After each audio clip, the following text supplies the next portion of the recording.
warning, your marketing might just work. Surely that's the whole purpose of being here today, is to ensure that everything that we do works. Or is it? Who here has got one of those people that every time the phone rings and you see who it is, you think, oh my God, not them again. You know, now that's really interesting. Someone who's in telesales and still gets that, oh God, not them again. Well, wouldn't it be really, really quite catastrophic for both you and your business if your marketing worked and attracted more people like that? You see, unless we know who we're marketing to, which is what everyone's been speaking about today, unless we understand as to exactly who we want us to market to and how best to market to them, then we're at risk of attracting all the wrong people to our business and it creating catastrophic failure. I know that because whilst I'm telling you everyone, part of my success story was in 2003, I bought a business, I cheated. I hold my hands up, I take my hat off to anyone that set up on day one. I cheated, I took a redundancy payment from my last and previous employment within the army, and I sunk it into buying a business. I bought a business with 14 years reputation. I bought a business with a good contact management system and some great clients. I bought a business with some staff and some resources and some products. I bought a business because the owner had sadly been diagnosed with terminal cancer and no longer wants to be in business any longer. It was an ideal opportunity. I cashed in my redundancy. I ended up borrowing a fair amount of money from the bank in order to be able to buy it, and I bought it lock, stock and barrel on the 26th of October 2003. And then I sat there and went, what the hell have I just done? I don't know much about business. I'd spent 14 years as a sergeant in the army. I didn't know much about business. I was still very much corporate mentality was something foreign to me. I needed to know as to which direction was the enemy. And now I've got staff and health and safety and budgets and spreadsheets and stuff. So I said to the staff, right, you just carry on doing what you've been doing for the last 14 years while I get my head around what I've just done. And on the 1st of November, just 8 days after I bought the business, I took on my first 3 members of staff. Because I realised that the worst thing you can possibly do in business is stand still. Is anybody here a swimmer? Does anybody here enjoy a bit of time in the pool from time to time? The most energetic thing that does nothing for you is treading water. And yet the majority of people in business have got to a stage where they are no longer fearful of failure, but so far removed from where they actually wanted to be when they first set up. But they've got to that stagnant place of comfortability and said, do you know what, mediocrity is okay. Because the fear of success, the fear of not knowing what to do when it becomes too big was so significant that we'll just stick to being small because I can manage being small. And I didn't want to be there. Because I looked at the 14-year-old, I looked at the owner who'd had it for the last 14 years and said, there's no way on this earth I want to look as pissed off as you are every time you comes to work. I want to be able to have something that I'm proud of. I want to be able to go back to work with some enthusiasm, the same enthusiasm I had when I used to put my beret on and go to work in the army. I wanted to be able to progress the business forward. And what I realised was the businesses that we were operating with at the present, we had 98 national contracts that were working for the last 12, 13, 14 years, and everyone came back every year. We had a 98% retention rate. It was great. The trouble is the fact that our profit margins were in the 0.0 as opposed to 10 or 12. They all came back because we were cheap. And the downside is you ain't going to scale a business because you're cheap. So I took 3 members of staff on. I hadn't got a clue as to how much I was going to be able to afford to pay them at the end of the month. But I took 3 really, really good, quite decent salesy type people. My salesman's up the back there at the moment and he's absolutely fab. So I'm thrilled to bits to hear today, mate. But I took 3 salesmen on. And I turned around and I said, for the next 3 weeks, we are going to work for you. Everything in our business is at your disposal. all the processes, all the systems, the 3 people that have been here for the last 14 years, everything that we know is at your disposal. You have got access to everything we've ever done. You can ask any question you want, you can do anything you want. All I need you to do is to get up to speed quickly. Because in week 4, we're going to put you to the test. In week 4, I want you to demonstrate to me in 5 days what you've learned from the last 3 weeks, and I will pay you whatever you earn for the business. If you can generate £1,000, bear in mind this is back in 2003 when £1,000 a day was quite a lot of money, but if you can generate £1,000 a day for the business, I will pay you £1,000 a day. How enthused were they? For 3 weeks, I don't think one guy left home or changed clothes. He was certainly the first in the car park way before I was, and he never left before I did. Apparently he wanted to come in on a Saturday and learn some more stuff, because on week 4, he was going to make a killing. And I gladly wrote the cheque for £6,420 for one person's salary for 1 week's work at the end of week 4, because he'd earned it. And the next thing I said was, you've just set your own key performance indicators. I expect you to be able to do that every week. But that business went from 3 staff to 11 staff in 11 months. That business went from 11 staff to 22 staff in the next 11 months. For the first time in 14 years, it did £1 million turnover in the next 10 months. And it's because we had the right staff, being motivated by the right things, and we weren't frightened of becoming big. I had 3 staff when I bought that business, and on the 1st of January the following year, 2nd of January, when the business first opened for trade, we bid for a national contract, which if we won it and we had to start operating on the 6th of April, I needed 17 new members of staff just for that one contract. God, I was going to go big. I was going to go big or I was going to go broke, but believe you me, I wasn't going to do the latter. Because in the first few months I identified exactly who I wanted to do business with, and I started to chasing the right business and saying no to the wrong business.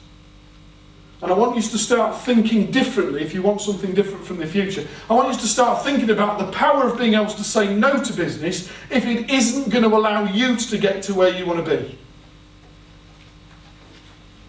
Who here set up in business with a plan to be able to run a mediocre type business and pray that there was going to put enough food on the table until I got home and retired at 65? No? Then why is it that so many businesses out there are still doing that? You see, I'm a firm believer that 80% of business owners out there right now are wrong about everything. We all know the 80-20 principle. Yeah? Just nod or shake or marvellous. However, if you do a little bit of research, you will find that this is true in your industry, in your sector, in your region right now. These are not the winning lottery numbers. I'm sorry, I'm not that good. I say that because, John, you're here today. Me and John used to work together last year. You know how well I speak of my accountant, Michelle. I've had my accountant this will be my 8th year with Michelle, and every year at our financial summary, I pray I've been a good enough customer to stay on her list next year. Because I know that they are going places, and I know that every year they have a cull of the people that aren't their ideal target customers, and I pray that I've been good enough to stay on their list. That's the type of client I want. They're the people that I want to be able to help along the way. I know because I'm one of them. Because they're going somewhere, and I want to be on their coattails and go somewhere with them. A D-grade customer is simply an arsehole. If you don't like that word, they are mood movers. They're the ones that every time the phone rings, you just, why didn't I just accept that job at the bank? Just quick show of hands. Can you identify someone in your current list that might fall into a D-grade category? Man, I'm really concerned that you're pointing at me when you say that. The good news is that if you can identify a customer who falls into your D-grade client base, it's far better than identifying a member of staff that falls into your D-grade client base. It's so much easier to get rid of them from that side of the counter than it is when they're stood on your side of the counter. But those are the people that are sabotaging your business. Those are the people that are putting your business brand and reputation at risk and preventing you from being able to attract more A's and B's. So when I say warning your marketing might just work, unless you've done this exercise, do not spend another penny on any form of proper marketing, because you're at risk of attracting C's and D's and making yourself busier and more pissed off. It's only when we know who we're targeting that we can understand what we need to tell them to attract more people like them. Does that make sense? Cool. So, first of all, the easy stuff. Is your ideal target market male or female? Or undecided? Who here knows the age or age band of their ideal target? Amanda, can I ask, age band of your ideal target customer? 35 to 60. 35 to 60. I was talking to a gentleman earlier at lunch. I'm sorry to bore you, I'm going to bore you again now, because I'm going to tell everybody. Let me just suggest to you that we grow up in years of 7. We grow up in periods of 7. Let me just quickly share a thought with you. From 1s to 7, we are dependent on somebody else. From 7s to 14, we are forming our own independence. From 14s to 21, we believe we're completely independent. From 21s to 28, we don't give a damn about anybody else but our own independence. From 28s to 35, we start to settle down and start to compromise. It's called engagement or marriage, and realise that we're not quite so independent. From 35 to 42, we probably end up with a dependent. From 42 to 49, we wish we'd never bothered. We go all the way through life in periods of about 7 years. So when you turn around and tell me your ideal target market is somewhere from 30 to 60, whoa! The priorities of a 30-year-old are so significantly different to the priorities of a 60-year-old. They might want the same products, but how I sell it to them is completely different.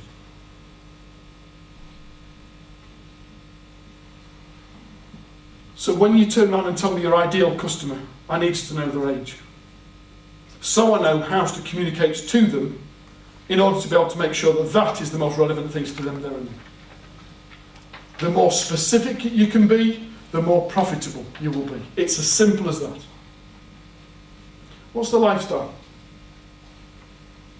John, your ideal target market, what's the lifestyle outside of the business?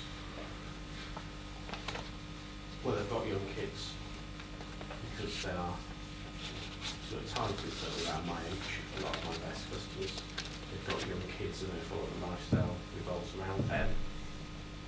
However, aside from that, they might like, nice holidays and things like that. If I look at all the best. Aside from that, do you not like a nice holiday? Yes, but it includes children as well. Okay, so in actual fact, we're modelling our business on people like us. Exactly. Cool, not a problem, as long as we understand that. What's the profession? If I went through your database, Chris, and said, what's the profession of the majority of people, I would hope that you'd say, owners of style, hair salons. Salon owners, yeah. Marvellous, that's great. Do you know your ideal target market and exactly what the lifestyle or the type of business that's most appropriate? Because if you're going to niche, ironically, if we can turn around and say we specialise in... Service industry, probably. That's a massive... Let me quickly show you something. There are a few people here that know me from previously, from prior to me launching True North, when I worked alongside Nigel Bottrell at the Entrepreneur Circle. A year ago, we launched a done-for-you service, a done-for-you marketing service. It's not available at present in its current form, but when we launched it, we knew that we were going to launch to 12 different categories. There was no way that we could have a message to 12 different industries that resonated strongly enough to be able to get a good call to actions to get them to come and buy our product. So on day one, we launched. We are the UK's largest marketing agency specialising in done-for-you marketing for accountants. And we advertised it to accountants. We found out what magazines they read, we found out what type of lifestyle predominantly they have, we found out which groups they're on LinkedIn and the likes, and we marketed to accountants. unbeknownst to accountants, elsewhere, we were the UK's largest marketing organisation specialising in done-for-you marketing for dentists. And you might be surprised to learn that although accountants have teeth, accountants don't tend to look at much of dental surgery's marketing literature. But when we first met them and talked their language. We demonstrated that we were like them. We warmed them up and built a relationship with them so we could sell to them later on. Does that make sense? It's only when you understand the profession, the lifestyle, the age, the gender that we could start to build all of the other different facets. So income banding. There's no point turning up in a 60 or 70 or 80,000 pound sports car if they're struggling to get the bus fare. Because they look at you pulling up in your nice swanky suit and turn around and say, I paid for that. So what's their lifestyle, and can we reflect that in what we appeared to be like in order to be able to meet them? We've had several conversations already today that says, once they've said, all right, duck, it means that we can drop the Sir and Madam type stuff. It's about being able to meet them at their level. Fair? Well, I would hope most of you do that. But I'd like to quickly share with you a story about being a professional stalker. Because I have a confession to make. I am a professional stalker. It's about going somewhat deeper than that. It's about understanding some of the other things that your ideal target market might be currently suffering. I'm going to quickly tell you a story about how LinkedIn enabled me to be able to make the biggest sale I've ever made in my life. In 2012, I sold my last business and chose to be able to take the leap of going into professional speaking as a full-time career. The pay can be great when you get the gigs, but most of them aren't. Some of them are free. You are your walking business card, and it's the most up, down, up, down, up, down, into. There's nothing worse than trying to sell you, especially as an entertainer. So I went on LinkedIn. At the time, I ran a health and safety consultancy. It's probably the most unsexy industry you can possibly be in. It was probably more unsexy than being a VAT man. Because I sold fire suppression systems. And there's no sexy about them. So on my LinkedIn profile at the time, it said Managing Director of Corporate Safety Solutions, we sell fire suppression systems, blah, blah, blah, blah. But I decided I wanted to be a public speaker. I'd seen people do it, I decided I got something to say, and I was going to give it a go. So I went on LinkedIn and did a little bit of searching and found that there were 10,500 people in the industry that had the word speaker as part of their business title. Speaker author, speaker trainer, speaker coach. There were 10,500 people in my competitive industry. However, there was only 1,500 that only had the word speaker.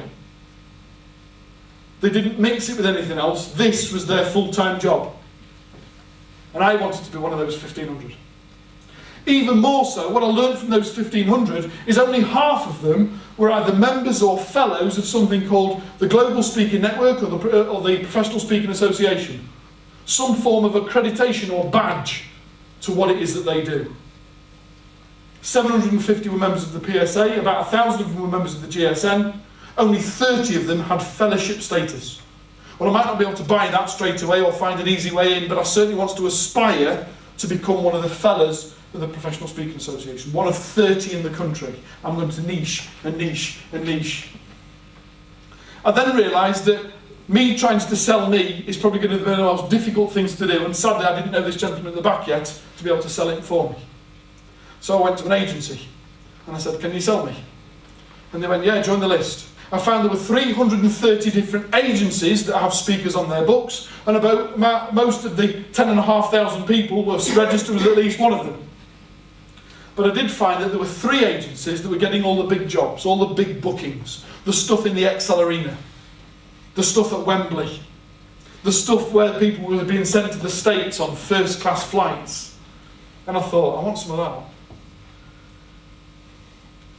There was somebody called CSA, and it's not that child support agency, it was the Celebrity Speaker Association. There was another one called JLA, and I don't even remember what that one stands for, and there was another one I can't even remember. I was so specific, I closed my eyes and put my finger on one and said, that's the one I'll try first.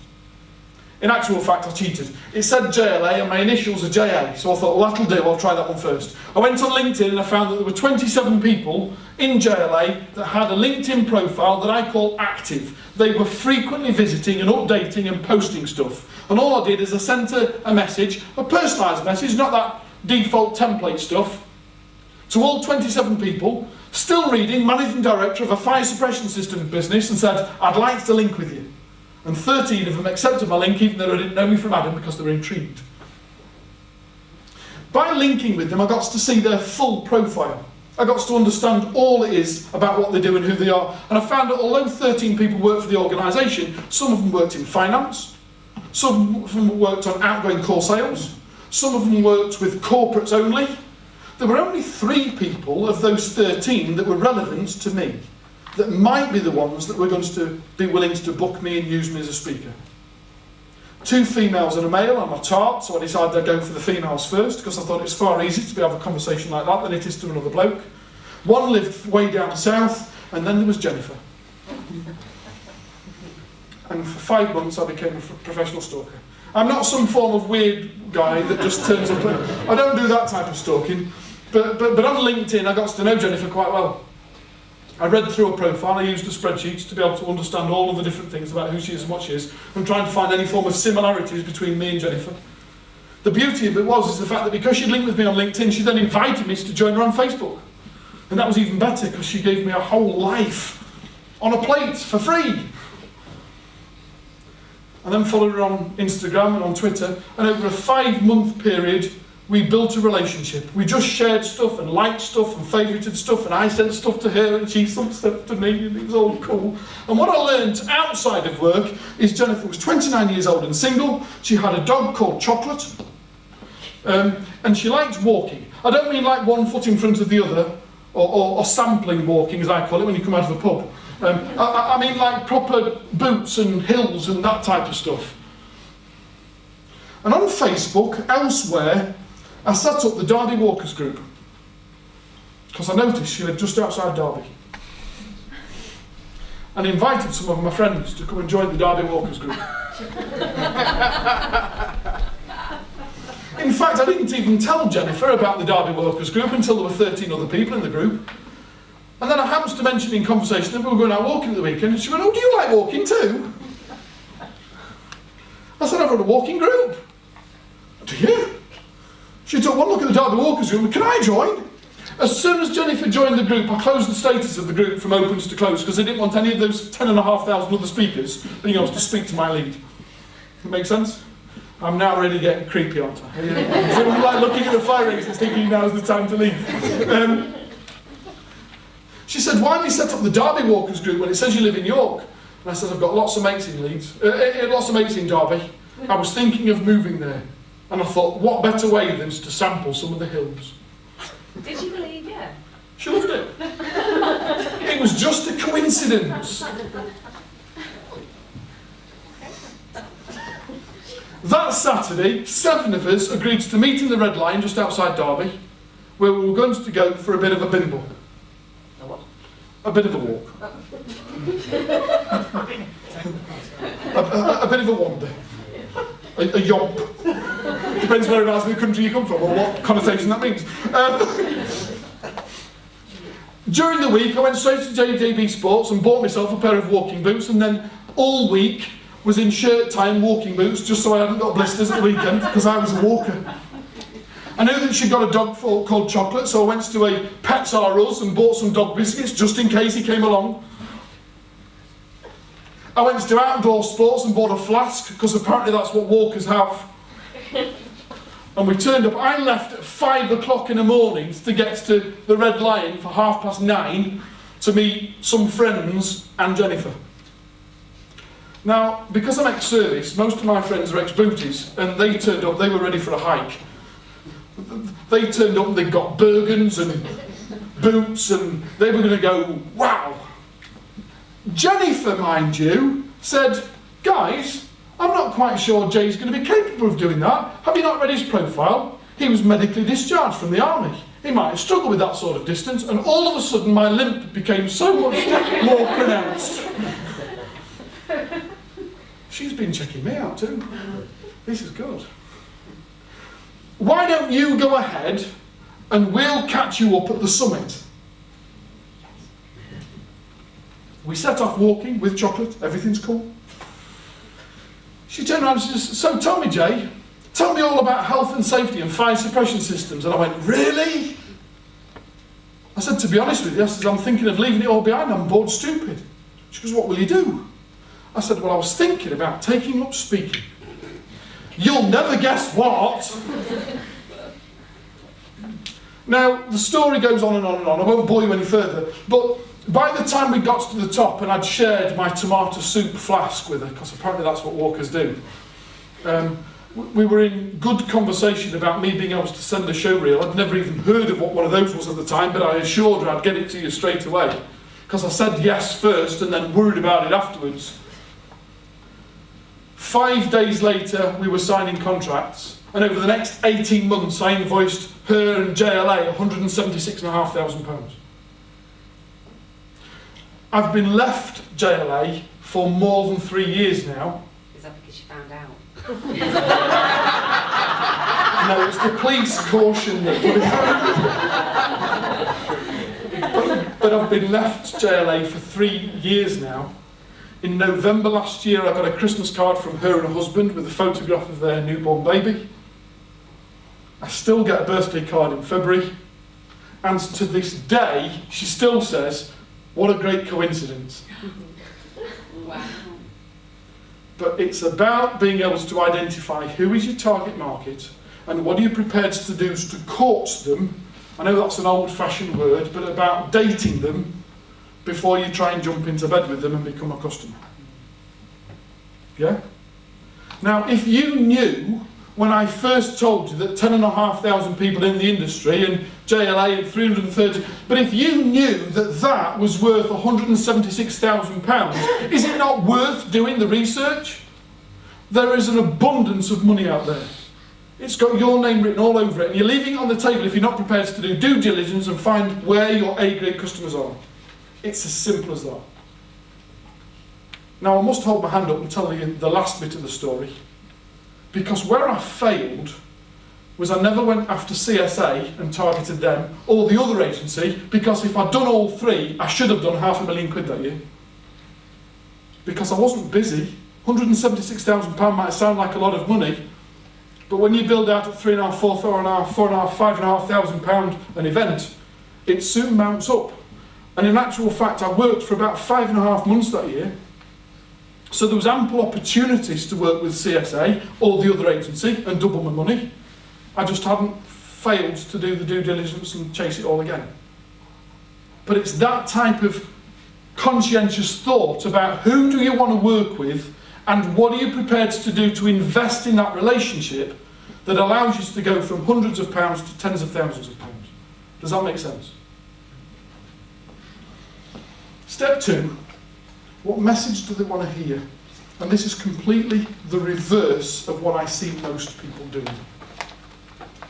Because you see, most people I see when they first get into a relationship is, hi, I'm Jay, do you want to buy from me? Hi, I'm Jay, fancy buying from me? Hello, I'm Jay, let me tell you all about me. And they just turn up and just chuck up all over people. They just sit there and say, let me tell you all about me, I'm great, I'm wonderful, I'm the best that you can possibly be, why don't you buy from me? And people have failed to understand that it's about courting people, it's about actually understanding whether it fits. It's about actually understanding what do they need to hear and not what do you want to tell them. So let me demonstrate that with another quick story if I may. Amanda, how are we doing for time? Are we alright? Cool. Just if I need to.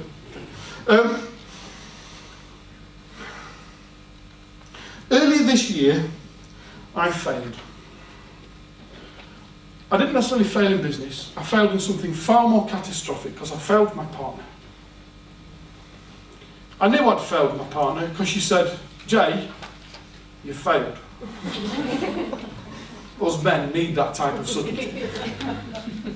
You see, we don't have many rules in our relationship, but one of them is Nikki likes to take tea and a newspaper in bed on a Sunday morning. And on this particular Sunday morning, she said, Jay, I'm up, I don't have tea.